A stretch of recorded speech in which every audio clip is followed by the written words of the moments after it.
Baik, topik firman Tuhan pada hari ini yaitu Tuhan mengutus anak-anaknya.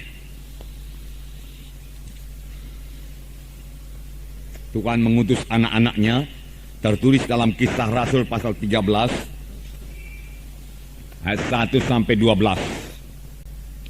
Pada waktu itu dalam jemaat di Antioquia ada beberapa nabi dan pengajar, yaitu Barnabas dan Simeon yang disebut Niger, dan Lukius orang Kirene, dan Menahem yang diasuh bersama dengan raja wilayah Herodes, dan Saulus. Pada suatu hari ketika mereka beribadah kepada Tuhan dan berpuasa, berkatalah Roh Kudus, "Khususkanlah Barnabas dan Saulus bagiku untuk tugas yang telah kutentukan bagi mereka."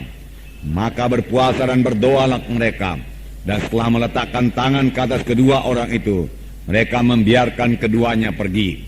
Oleh karena disuruh Roh Kudus, Barnabas dan Saulus berangkat ke Selukia, dan dari situ mereka berlayar ke Siprus.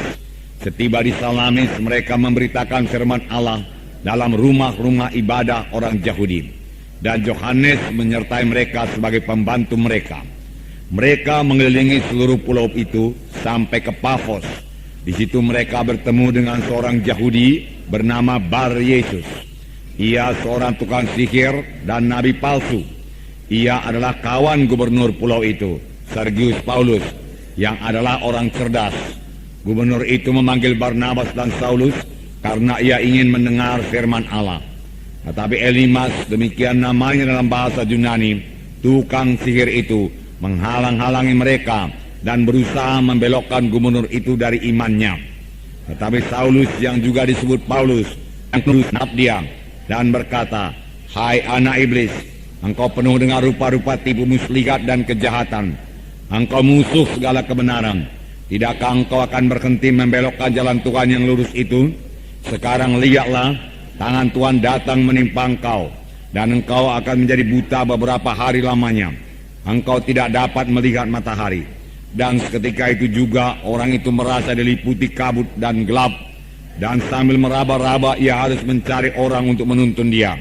Melihat apa yang telah terjadi itu, percayalah gubernur itu, ia takjub akan ajaran Tuhan. Ini dikatakan jemaat di Antioquia dipersiapkan Tuhan untuk mengerjakan pekerjaan Tuhan dalam menjangkau jiwa-jiwa yang bukan bangsa Yahudi yang berada di bawah kekaisaran Romawi. Dan Tuhan memakai Paulus untuk ini, saudaraku. Saudara mengetahui riwayat sidang Antioquia ini. Riwayat sidang Antioquia ini bukan dimulai dari rasul-rasul yang menginjil, tidak. Tetapi dari anak-anak Tuhan yang tersebar karena aniaya.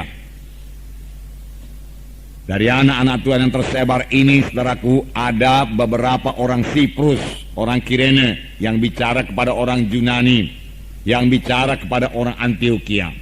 Dan orang Antioquia, saudaraku, menerima Injil tersebut. Dan saudaraku, berdirilah sidang Tuhan di Antioquia. Dan kabar ini sampai ke Yerusalem. Lalu saudaraku, sidang pusat di Yerusalem mengutus Barnabas, saudaraku, ke Antioquia.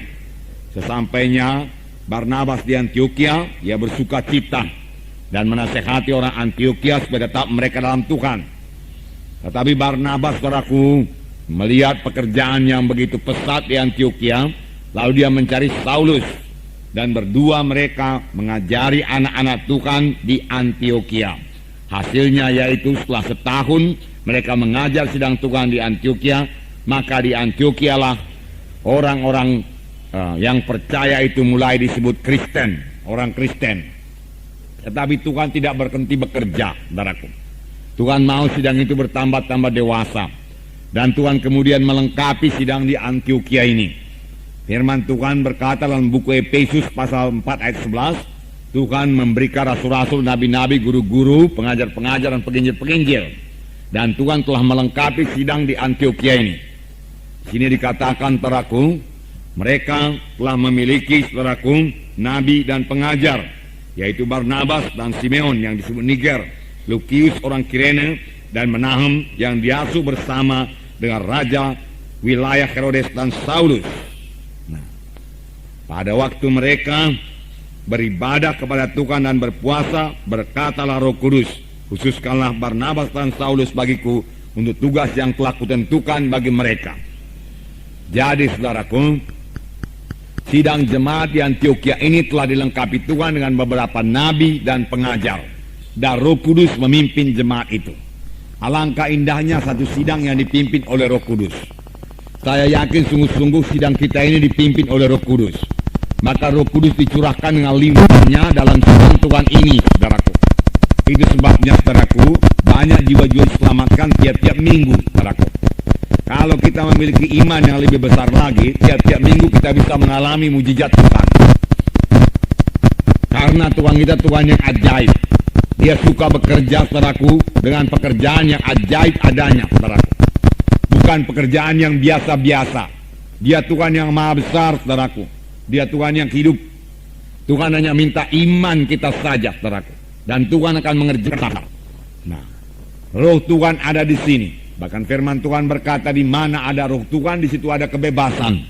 Itu sebabnya dalam tiap-tiap kebaktian kita selalu ada jiwa-jiwa bebas. Dalam baptisan banyak jiwa-jiwa dibebaskan daripada kuasa kegelapan. Dalam kebaktian minggu, bahkan kebaktian yang seperti sekarang ini, saudaraku, Roh Tuhan tetap membebaskan jiwa-jiwa yang butuh kebebasan dan mengerti menerima kebebasan itu dalam sidang Tuhan ini, saudara.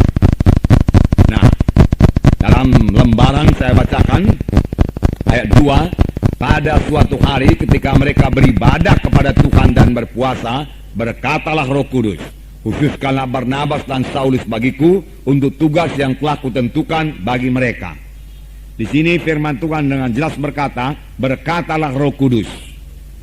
Saudaraku, jadi Roh Kudus itu bisa berkata-kata, saudaraku. Berkatalah Roh Kudus. Saudaraku, mulai daripada perjanjian lama, Tuhan sudah bicara. Perjanjian baru, saudaraku, Tuhan lebih banyak bicara. Pada akhir zaman ini, saudaraku, Tuhan lebih banyak lagi bicara, saudaraku. Pada akhir zaman ini, pada zaman sekarang ini, Tuhan bicara kepada kita masing-masing. Di sini dikatakan, berkatalah Roh Kudus. Khususkanlah Barnabas dan Saulus bagiku untuk tugas yang telah kutentukan bagi mereka. Jadi Roh Kudus bisa berkata-kata karena Roh Kudus hidup, saudaraku. Bukan hanya Roh Kudus bisa berkata-kata, Roh Kudus suka berkata-kata kepada kita, saudaraku.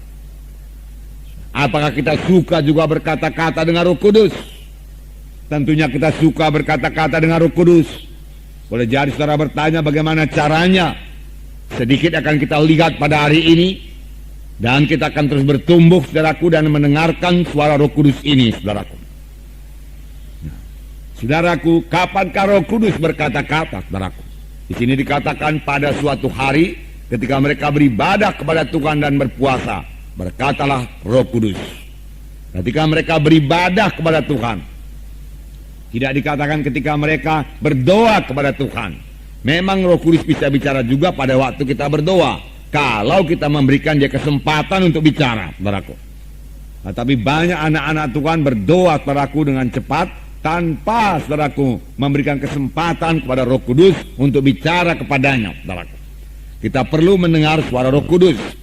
Karena firman Tuhan berkata Roh Kudus memimpinkan kita kepada segala kebenaran. Firman Tuhan berkata demikian. Tatkala mereka beribadah kepada Tuhan dan berpuasa. Berpuasa artinya menyangkal diri. Supaya mereka bisa memusatkan pikirannya, saudaraku, hatinya kepada Tuhan. Nah, mari kita membaca lembaran. Sidang Antioquia adalah sidang yang beribadah kepada Tuhan. Apakah yang dimaksud dengan ibadah ini? Dalam beribadah kepada Tuhan, kita mengadakan pelayanan terhadap Tuhan. Jadi kita yang melayani Tuhan. Kita layani Tuhan dengan pujian. Kita layani Tuhan dengan penyembahan. Ini beribadah kepada Tuhan. Ini bisa kita laksanakan, saudaraku, dalam kebaktian kita. Sebentar tadi, saudara, kita sudah menyembah Tuhan. Kita sudah menyanyi buat Tuhan, memuji Tuhan, saudaraku. Itu beribadah kepada Tuhan, saudaraku. Kita tidak minta apa-apa. Kita menikmati hadirat Tuhan. Kita berkata-kata dengan Tuhan. Kita katakan betapa besarnya Tuhan. betapa mulianya Engkau Tuhan, betapa tingginya Engkau Tuhan, betapa besarnya kasih-Mu kepada kami Tuhan. Haleluya bagimu Tuhan. Kusembah Engkau Tuhan, kusembah Engkau Tuhan. Sebagaimana firman Tuhan pada hari Minggu, kepada kita juga sudah diajarkan bahwa dalam doa itu kita bukan hanya minta-minta saja kepada Tuhan.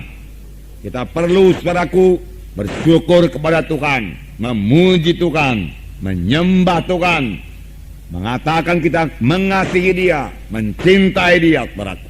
Nah, sidang di Antioquia ini juga beribadah kepada Tuhan, saudaraku. Mereka tidak minta apa-apa, saudaraku. Nah, di sini mari saya baca.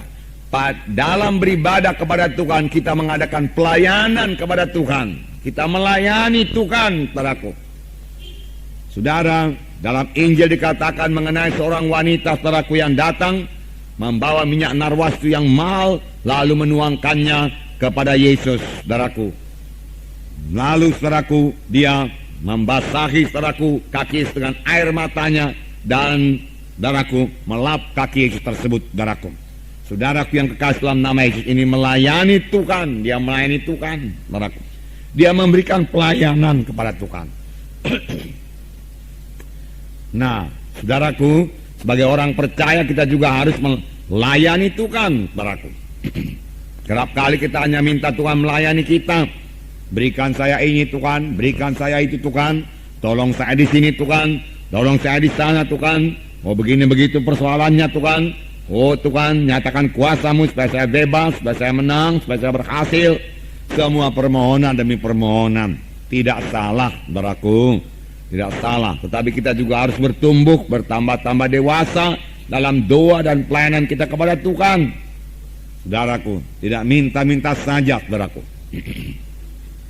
Nah, dalam beribadah kepada Tuhan kita mengadakan pelayanan terhadap Tuhan. Pada waktu itu kita tidak meminta apa-apa kepada Tuhan, tetapi kita bersekutu dengan Tuhan, menikmati hadiratnya, bersyukur dan memuji, menyembah Tuhan. Raja Daud berkata, satu hal telah ku minta kepada Tuhan, yaitu supaya aku diam dalam rumah Tuhan, diam dalam bait Tuhan, dan menikmati hadirat Tuhan, menikmati kehadiran Tuhan. Dia mau tinggal di rumah Tuhan selama-lamanya. Nah, memang saudaraku yang menggemarkan yaitu Tuhan itu sendiri, saudaraku. Ada satu hamba Tuhan, kalau saudara baca bukunya Sadhu Sundar Singh, saudaraku, dia berkata, kalau di sorga tidak ada Yesus, bagaimanapun indahnya sorga itu, saya tidak usahlah ke sorga, dia katakan. Karena hanya Yesuslah kegemarannya, saudaraku. Nah, memang Yesus juga menjadi kegemaran kita. Itulah sebabnya ia perlu mengasingkan diri dari keramaian dunia ini untuk bersekutu dengan Tuhan. Seperti sidang di Antioquia. Pada waktu mereka beribadah kepada Tuhan, mereka mendengar suara Roh Kudus. Nah, mereka mendengar suara Roh Kudus. Tapi kalau kita teliti, saudaraku, mereka juga penuh dengan Roh Kudus. Saudaraku. Sidang Antioquia ini penuh dengan Roh Kudus. Bahkan Paulus, saudaraku, pada waktu dia melayani, saudaraku, dalam ayat 9 dikatakan, tetapi Saulus, yang juga disebut Paulus, yang penuh dengan Roh Kudus, menatap dia dan berkata. Nah, saudaraku, sidang Antioquia penuh dengan Roh Kudus. Dengan penuh dengan Roh Kudus, saudaraku, iman kita akan diteguhkan, saudaraku. Kita akan bertambah-tambah percaya akan mujizat Tuhan. Saudaraku, biarlah saya beritahu kepada saudara, Allah kita itu Allah yang ajaib, saudaraku. Allah yang maha kuasa, Allah yang berbuat perkara yang besar, saudaraku, yang tidak masuk di akal manusia ini. Itu sebabnya, saudaraku, kita bersuka cita tiap kali kita mengadakan KKR, kebangunan rohani. Mengapa? Karena tiap kali kita kebangunan rohani, saudaraku, KKR, saudaraku, kita percaya bahwasanya Tuhan akan mengerjakan mujizatnya. Karena dia Allah yang besar, saudaraku. Sebenarnya tiap kali Tuhan bergerak, saudaraku, ajaib Tuhan terjadi, saudaraku. Tiap kali Tuhan bicara, saudaraku, ajaib Tuhan terjadi, saudaraku. Maka dalam perjanjian baru kita lihat, saudaraku, tiap kali Tuhan memberikan perintah, saudaraku, maksudnya supaya mujizat Tuhan bisa terjadi. Tuhan memberi perintah, saudaraku, kepada pelayan-pelayan, saudaraku, pada waktu perjamuan kawin di Kana itu, isilah tempayan itu dengan air. Dan dengan sungguh-sungguh pula mereka mengisinya, bukan dengan separuh hati. Mereka tidak memakai pikiran mereka. Mereka tidak berkata, mengapa pula tempayan ini diisi dengan air. Yang kami butuhkan ialah air anggur, bukan air biasa. Tetapi mereka patuh. Mereka melakukan apa yang diperintahkan oleh Tuhan Yesus dengan sepenuh hati, dengan sungguh-sungguh, bukan asal jadi saja. Mereka tidak berkata, anggur yang perlu, tapi sudahlah, katanya isi air isialah sedikit, sudah, isi separuh kan sudah. Tidak, firman Tuhan berkata mereka mengisinya sampai penuh. Dan Tuhan Yesus berkata, cedolah air itu, berikan kepada pemimpin pesta. Lalu mereka mencedok air itu dan memberikannya kepada pemimpin pesta. Dan pemimpin pesta berkata, inilah anggur yang terbaik, lebih baik daripada anggur yang mula-mula. Firman Tuhan berkata demikian, mujizat Tuhan terjadi. Ini pelajaran kepada kita untuk bersungguh-sungguh dalam segala sesuatu yang diminta Tuhan dari kita. Kita perlu bersungguh-sungguh dalam pelayanan kita. Saudara pemimpin SKS perlu bersungguh-sungguh, saudaraku, di dalam melayani SKS saudara. Bersungguh-sungguh, bersungguh-sungguh. Tuhan suka. Tuhan melihat kesungguhan hati dan iman daripada orang yang buta itu.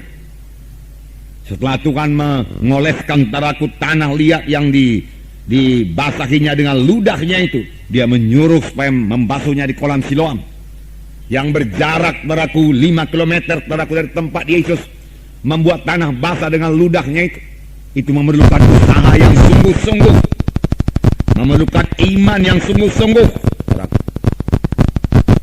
Dia tidak berkata, Tuhan, kalau Tuhan mau sembuhkan, sembuhkan aja lah. Mengapa sebenarnya Tuhan berbuat demikian? Mengapa Tuhan tidak sembuhkan saja, saudaraku? Ya. Mengapa, saudaraku, Tuhan menunggu lagi, saudaraku, 2 hari, saudaraku, pada waktu Lazarus sudah sakit, ngomong mati, lalu dia jumpa Lazarus sudah mati. Mengapa, saudaraku, Tuhan menyuruh Petrus bertolak ke tempat yang dalam, lalu labuhkan jalamu, tebarkan jalamu. Tuhan berkuasa di pinggir raja pun, saudaraku. Tuhan berkuasa memberikan ikan-ikan, saudaraku. Saudaraku, mengapa pula mesti ke tengah dulu, dayung dulu, saudaraku, ke tengah. Kemudian Tuhan berkata, taburkanlah jalamu, Petrus. Petrus sungguh-sungguh, walaupun akal Petrus, saudaraku, tidak bisa menerimanya.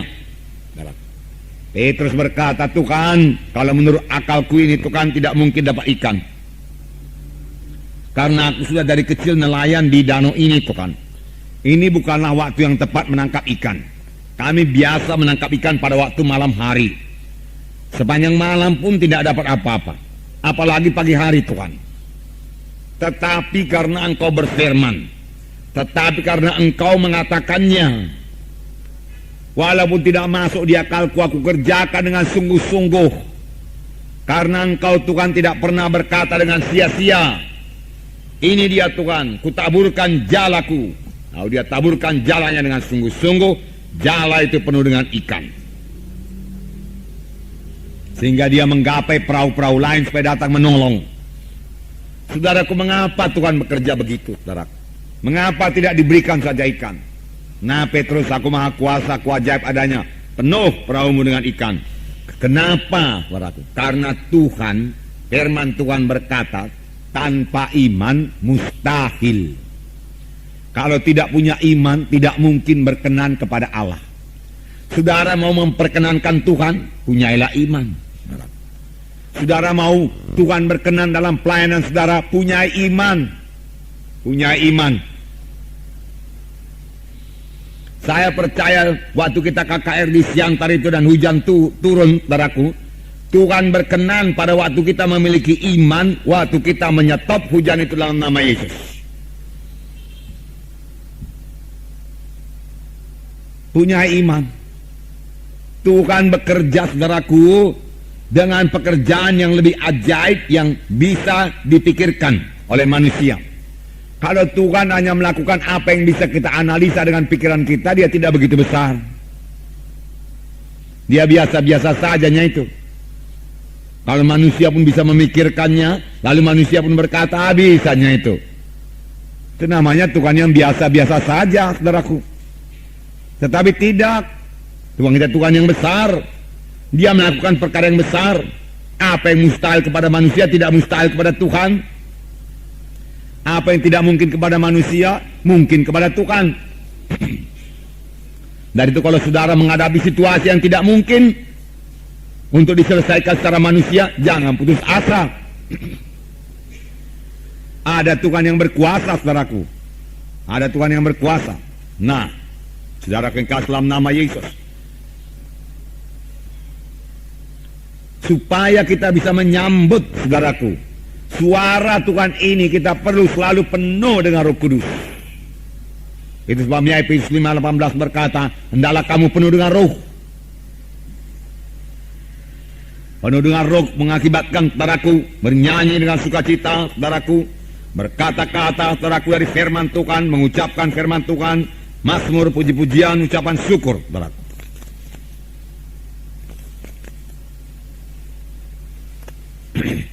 Dan janganlah kamu mabuk oleh anggur, karena anggur menimbulkan hawa nafsu, tetapi hendaklah kamu penuh dengan roh. Dan berkata-katalah seorang kepada yang lain dalam mazmur, kidung, puji-pujian, dan nyanyian rohani. Ini akibat penuh dengan Roh Kudus, saudaraku. Seperti orang mabuk. Mereka lihat orang-orang mabuk di jalan sana, kadang-kadang nyanyi dia, saudaraku. Kadang-kadang ketawa dia, saudaraku.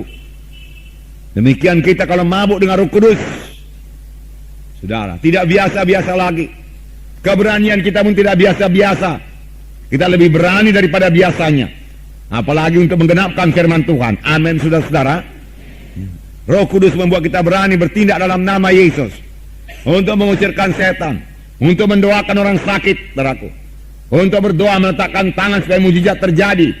Kalau kita penuh dengan Roh Kudus, saudaraku, kita menjadi lebih berani, saudaraku. Kita bisa bernyanyi, bersorak untuk Tuhan. Karena kita sangat percaya, sangat bersuka cita dalam Tuhan, saudaraku. Bukan orang dunia ini aja yang bisa bersorak, saudaraku. Maunya sukacita kita ini lebih daripada sukacita orang dunia ini. Amin, saudara.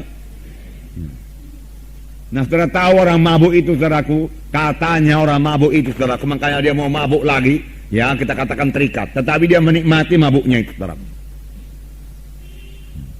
Dia menikmati, dia nyanyi-nyanyi, saudaraku. Sekali, saudaraku, kami menginap, saudaraku, di Pulau Samosir sana. Sampai jam 12 masih ada orang mabuk-mabuk, nyanyi-nyanyi.